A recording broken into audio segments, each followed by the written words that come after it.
Chandrababu Naidu Davos వెళ్ళక ముందే డబ్బులు వచ్చేసినాయి 8 లక్షల కోట్లు రైల్లో వచ్చేసినాయి ఇక్కడికి. అయ్యో రైట్ సార్ రైట్ రైల్లో ఈయన ఇక్కడ బయలుదేరుతున్నా అక్కడి నుంచి పంపించేశారు 8 లక్షల కోట్లు దావోస్ నుంచి. అంటే ఏమంటున్నారంటే సార్ మనకైతే కనుక ఈసారి కంపెనీలన్నీ కర్ణాటకను తెలంగాణ తీసుకెళ్లిపోయింది. 11.2 లక్షల కోట్లు వాళ్ళకే అంటున్నారు. ఎంఓఈలు 36,000 కొత్త ఉద్యోగాలు అంటున్నారు. ఎలా అనిపించింది ఈ అంశం? చేస్తున్నాడు అన్ని వాళ్ళు చూశారు పేపర్ స్టేట్మెంట్ నేను అంటే డబ్బులు లేవు పథకాలు, సూపర్ 6 పథకాలు అన్ని నెరవేరుస్తున్నాడుగా. 6 నా దగ్గర ఏమీ లేదు మీరేమనుకోవద్దు, ఏమన్నా డబ్బు కానీ కూడితే నేను వెళ్ళిపోయేటప్పుడు దిగిపోయే ముందుగా ఇచ్చేస్తాను అన్ని పథకాలు కూడా ఒకేసారి. ఇంటింటికి ఇప్పుడు ఫ్రీ బస్సు పెట్టాడు.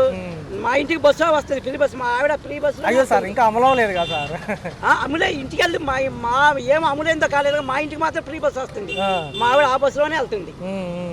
సరే మరి ఏంటి సార్ చూసుకుంటే మరి ఒక పక్క సంక్షేమం లోట్లో ఉంటుంది, మరి అభివృద్ధి అంటే చాలా టైం పడుతుంది. అది నీకు తెలీదా? సూపర్ 6 పథకాలు ఇచ్చేటప్పుడు నీకు తెలీదా? డబ్బు ఖజానాలో డబ్బు ఉందా లేదా అనేది నీకు తెలుసుగా. నువ్వు అప్పుడేమి ఇచ్చిపోయావు గవర్నమెంట్ కి? అంటే ఎలక్షన్స్ లో ఎన్నో చెప్తాం అవన్నీ చేస్తామా అని ఆయన చేయని దానికి ఇవన్నీ ఎందుకు? దీంట్లో నమ్ముకునే కదా. నువ్వు ఎంతమంది పిల్లలకంటే అంతమందికి 15,000 ఇస్తానన్నావు. నేను చంద్రబాబు నాయుడు ప్రభుత్వం ఇద్దరిని కదా, నాకు అంతమంది ఇద్దరుంటే మళ్ళీ ఇద్దరిని కదా 8 నెలల లోపల ఆయన ఇస్తాడని. ఇప్పుడేమో ఏదీ లేదు. మరి ఎలా ఉంటుంది సార్ రాబోయే కాలం అంతా కూడా? మరి అభివృద్ధి కంపెనీలు అంటే నిజంగా వస్తాయి? అన్ని కంపెనీలు ఉన్నాయిగా. హైదరాబాద్ అంతా ఉండే, వైజాగ్ అంతా ఉండే, ఢిల్లీలో ఉన్నాయి, కర్ణాటకలో ఉన్నాయి, బెంగళూరులో ఉన్నాయి, మద్రాసులో ఉన్నాయి, అక్కడ అలా ఉన్నాయిగా.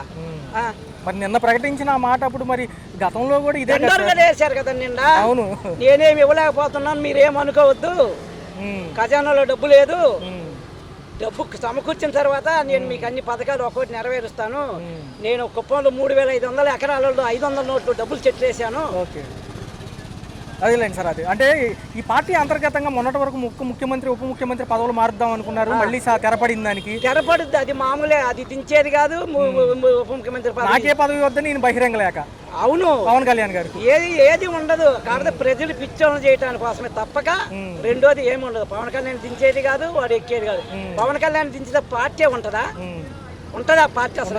కూటమి ప్రభుత్వం ఉండదు కదా. అది తెలిసిన విషయం. ఆయన లాస్ట్ వరకు ఉంటారా? ఎవరు లాస్ట్ వరకు ఉంటారనేది మనకే నమ్మకం లేదు. ఉంటారా లేదనేది మనకు నమ్మకం లేదు. సరే ఏంటి సార్ మరి ప్రజల్లోకి మళ్ళీ పాదయాత్రగా జగన్ అంటున్నారు, మరి ఆయన ఎలా ఆదుకుంటారంటే?